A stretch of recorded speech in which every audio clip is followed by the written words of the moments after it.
नाही, मुळातच काय झालेलं आहे, महायुती सरकारनं महाविकास आघाडीची जिरवायसाठी जे काही यांच्या जाहीरनाम्यामध्ये सांगितलं होतं की आम्ही शेतकऱ्यांचा सातबारा कोरा करू, मग यांनी करायला पाहिजे ना. आणि आज लगेचच म्हणतात की आम्ही आमच्याच्यानं कर्ज भरणं होत नाही. अरे आमचं असं म्हणणं आहे, शक्तीपीठ महामार्गासारखे जे काही 2-4 प्रकल्प आहेत ते बंद करा ना, आणि आमची 30-35 हजार 34,000 कोटीची काळजी शेतकऱ्यांची कर्जमाफी करा. आज तुमच्या चुकीच्या धोरणामुळे आमच्या सोयाबीनला भाव नाही, कापसाला भाव नाही, आमच्या धानाला भाव नाही, आमच्या कांद्यावर निर्यात बंदी आहे. मग तुम्ही शेतकऱ्यांचं जगणं मान्य करणार आहेत का? तुम्हाला किती शेतकऱ्यांची आत्महत्या पाहिजे? किती शेतकऱ्यांना तुम्ही आज वाऱ्यावर सोडून किती शेतकऱ्यांच्या मुलांना अनाथ करणार आहेत? आज दर दिवसाला 7 शेतकरी आत्महत्या करतायत केवळ आणि केवळ सरकारच्या चुकीच्या धोरणामुळे.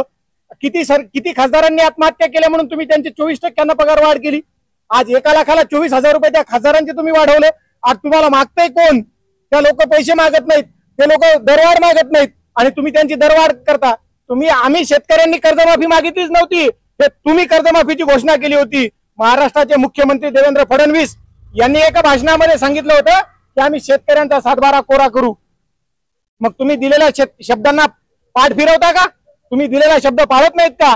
तुम्हाला जरी आज जरी वाटत असेल तुम्ही बहुमतानं सत्तेत आहात आणि आमचं कोणी वाकडं करू शकत नाही, असंच गर्व रावणाला सुद्धा आलं होतं, कारण त्याची सोन्याची लंका होती. पण या सत्ताधाऱ्यांनी लक्षात ठेवावं की रावणाची सोन्याची लंका पण राहिली नाही, ती पण बुडाली. तुम्ही सत्तेचा ताम्रपट घेऊन आलेले नाहीत, हे तुम्ही लक्षात घेतलं पाहिजे. तुमची जिरवायला आम्हाला वेळ लागत नाही. तुम्ही जर आज सक्ती करत असाल, बॅगकांना जर आमच्या घरावर पाठवत असाल, तर आमच्याकडे किडन्या आणि लिव्हर आणि आमचे डोळे विकल्याशिवाय आमच्याकडे पर्याय नाही. ते तुम्ही खरेदी करा आणि आमचं कर्ज भरा. तसं आम्ही कर्ज भरणार नाही, कारण तुम्ही शब्द दिला होता.